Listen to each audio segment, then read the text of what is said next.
The brothers कारामाज़ोव, कर्माजोव बंधु, रूसी लेखक फ्योदोर दोस्तोयेव्स्की का अंतिम और सबसे महत्वपूर्ण और विश्व के सर्वश्रेष्ठ उपन्यासों में से एक माना जाता है। यह उपन्यास दर्शन, धर्म, नैतिकता और परिवार के गहरे मुद्दों पर आधारित एक गूढ़ और गहन कहानी है।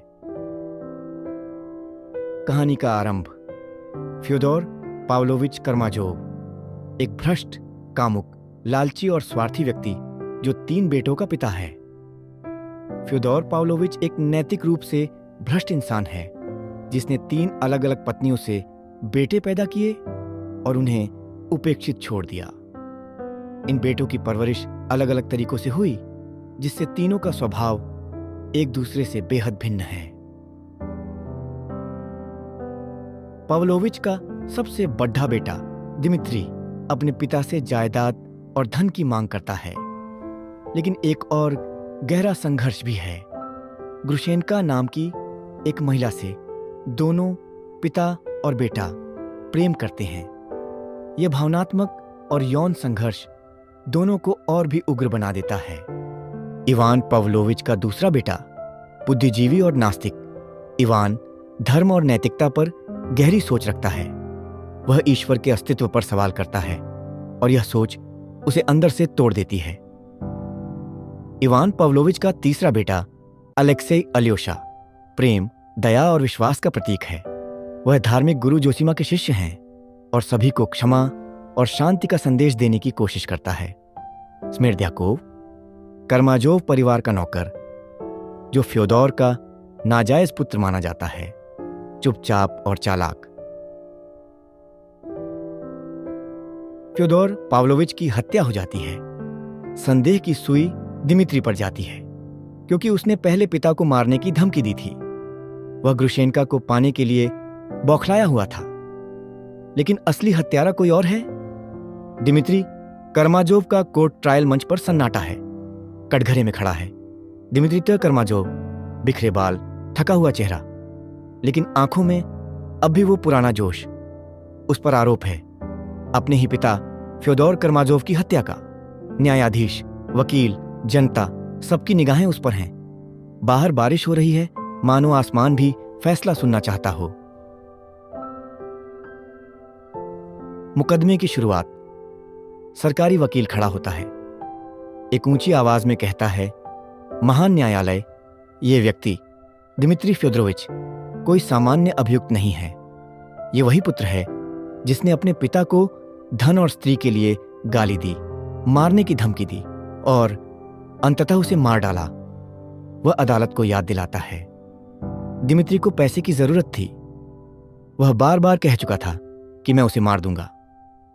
हत्या की रात वह वहां मौजूद था।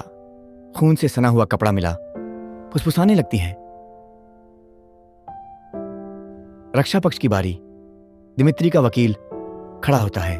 उसकी आवाज धीमी है लेकिन विश्वास से भरी। हां, मेरे मुवक्किल ने अपने पिता से नफरत की, लेकिन क्या हर नफरत हत्या बन जाती है? वह पापी है लेकिन हत्यारा नहीं। फिर वह सवाल उठाता है, असली हत्यारे का पता नहीं चला। दिमित्री के पास हत्या के समय कोई हथियार नहीं था। यह मामला सिर्फ परिस्थितियों और पूर्व धारणाओं पर टिका है। दिमित्री की गवाही। अब बारी है दिमित्री की। वह उठता है, उसकी आवाज कांपती है, लेकिन हर शब्द में सच्चाई है। मैंने उससे नफरत की थी। हां, मैंने उसे मारने की कल्पना भी की थी, लेकिन मैंने उसे नहीं मारा। मैं पापी हूं, मैंने लोगों को चोट पहुंचाई है, लेकिन क्या मैं एक हत्यारा हूं? नहीं, मैं जीवन चाहता था, ग्रुशेनका के साथ एक नया जीवन। मुझे सिर्फ पैसे चाहिए थे, हत्या नहीं। अगर मैं दोषी हूं तो अपने पापों का पश्चाताप करूंगा, लेकिन झूठे अपराध का बोझ मैं नहीं सह सकता। जनता की प्रतिक्रिया। बाहर आकाश गरजता है, जनता विभाजित है। कुछ की आंखों में दया, कुछ में शक, कुछ में नफरत। अल्योशा, उसका छोटा भाई, दर्शकों के बीच बैठा है, प्रार्थना करता हुआ। इवान, उसका दूसरा भाई, मानसिक पीड़ा में, क्योंकि उसे सच्चाई का ज्ञान है। उसे पता है कि हत्या स्मिर्द्याकोव ने की थी। फैसले की घड़ी।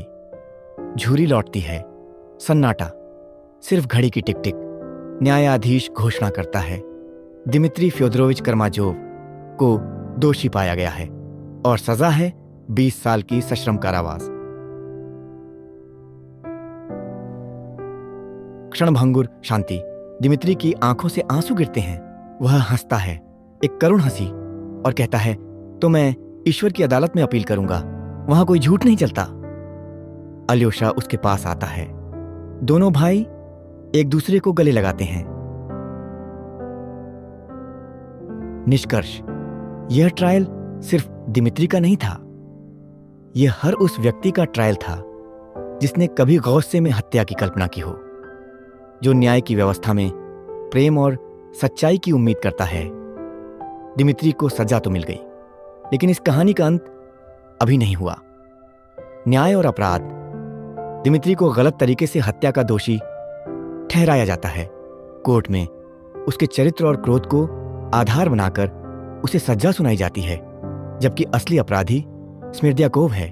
जब दिमित्री को अपने पिता की हत्या के लिए गलत तरीके से दोषी ठहराया जाता है, तो अलोशा अपने भाई के लिए अटूट समर्थन दिखाता है।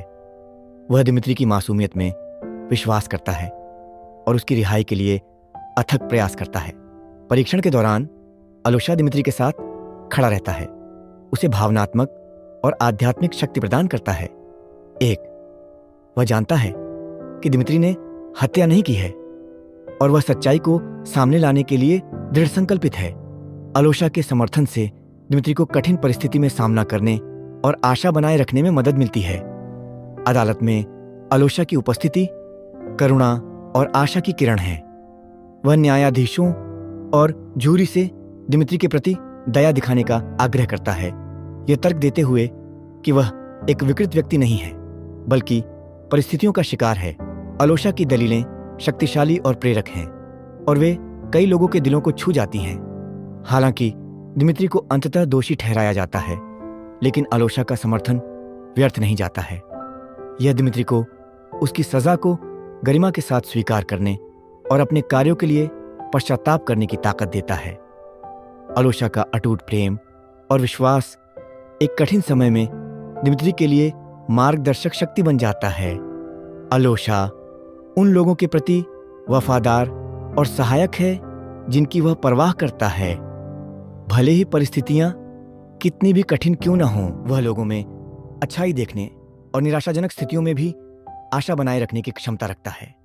वह दूसरों के प्रति दयालु और क्षमाशील है, यहाँ तक कि जिन्होंने उसे चोट पहुंचाई है।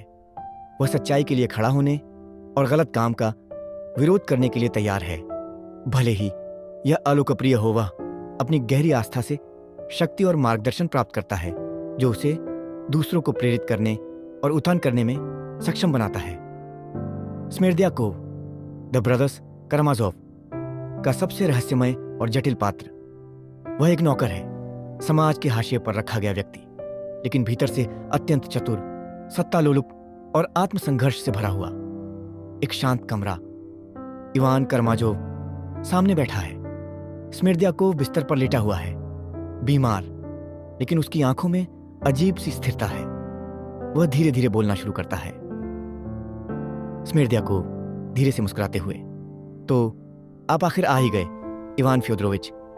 मुझे पता था आप आएंगे, क्योंकि कहीं ना कहीं आपको भी शक था, या शायद गिल्ट। थोड़ी देर चुप्पी, फिर आंखें इवान की ओर गड़ाए। आपने मुझसे कहा था, अगर भगवान नहीं है तो सब कुछ जायज है, याद है? आपने कहा था, नैतिकता एक भ्रम है, मनुष्य को स्वतंत्र होना चाहिए, अपने निर्णय खुद लेने चाहिए। तो मैंने ले लिया साहब, धीरे से, जैसे फुसफुसा रहा हो। मैंने उसे मार दिया, आपके पिता को। इवान अवाक है, चुप है, शब्द नहीं निकलते। स्मिर्द्याकोव, आवाज में कड़वाहट। आपने मेरा मार्गदर्शन किया, अपने दर्शन से, अपने विचारों से, लेकिन जब समय आया आप पीछे हट गए। आपने मुझे अकेला छोड़ दिया उस पाप के साथ जिसे हम दोनों ने जन्म दिया था।